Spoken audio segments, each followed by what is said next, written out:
ay kanang guys nalang day ko hangyo bagamay kana bitong mag-post bitaw mo nga namoy nay namatay nga membro ba karon sa inyong pamilya, inyo ba kang amigo, amiga o niya mga parente ana ba niya nikalit lang bitaw mo ilis ang inyong profile nga kandila o niya background na og itom o niya background music pero nga makahila kaayo niya tubangan sa lungon ana nalang ko'y hangyo nga kung mag-post manggali mo ana paliw ko kumpletuha kay mahitabo manggod kani inyong mga friends nga makakitaan inyong mga post imbes kay dili marites mahimong marites kabaw ka kung silang himuon og dili kumpletuhon ninyo pag caption sigig okay anang comment section kung naabay ng utana og kinsa ang namatay unya og nasay ng utana di pod matubag sa hingtundan.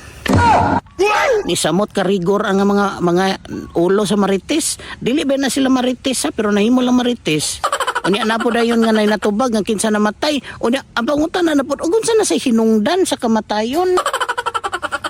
Unya igon sa sad nimo ang namatay kanang inga na basos magrigor gid ang una-una in town sa mga nagbasa o sa mga friends nga nakakita sa imong post. Kabaw ko nga sakit kayo na sa inyo nga part ha. Pero puslan man nga inyo nagi-post. Di na curious me. Na concern ba yasad mi usahay mo na nga paliw ko kumpleto ha. Ha? Naritay template basta inana inyo ang mga i-post-post.